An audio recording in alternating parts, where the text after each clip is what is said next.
Naniniwala Malacanang na ang magandang trabaho at mabuting pamamahala ni Pangulong Ninoy Aquino ang dahilan sa pagtaas ng satisfaction rating ng Pangulo. Batay kasi sa pinakahuling survey ng SWS, tumaas sa positive 39 o katumbas ng 63% ang kontento sa pamumuno ni Pangulong Aquino.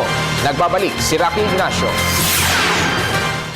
Tiwala ang Malacanang na magandang trabaho at mabuting pamamahala ang dahilan kung bakit marami pa rin sa mga Pilipino ang kontento sa pamumuno ni Pangulong Aquino.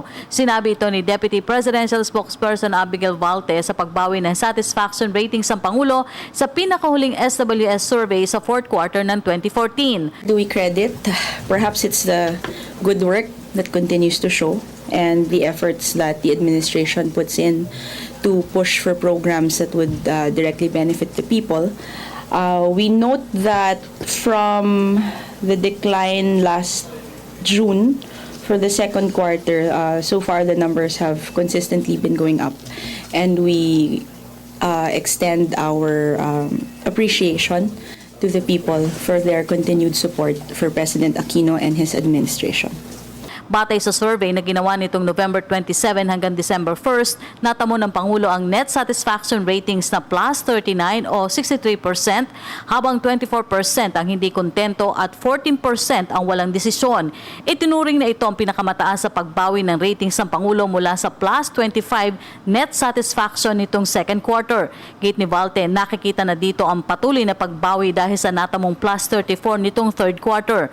Napanatili kasi ng Pangulo ang mataas sa tiwala ng publiko halos mahigit isang taon bago matapos ang termino. Ayaw na rin patulan ng palasyo ang mga kritiko dahil nakikita na sa survey ang sagot ng publiko. But as to what the critics will say, if because of the numbers, I'll leave that to them. I'm sure marami pa ho silang masasabi despite the numbers going back up to.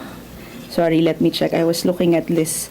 It's the same rating that the President received in May 2012. That's a 63, the highest that he ever received, at least for this particular survey firm is at a 77. That was August 2012. I will leave that to them kung ano pa hong masasabi nila. But again, this will just encourage the administration to push further with the reforms. Tumanggi naman ang palasyo na magkomento sa magiging tulong na mataas sa ratings ng Pangulo sa mapipiling standard bearer sa 2016 presidential elections. Lumitaw kasi sa survey na una pa rin sa posibleng presidentiable si Vice President Jojo Marbinay na sinundan ni Senator Grace Poe, Senator Miriam Defensor Santiago at DILG Secretary Mar Rojas. Well, for one, wala pa naman hong sinasabi ang Pangulo kung sinong susunod at sino po yung kanyang chosen one, sabihin na natin, to make it fairly simple.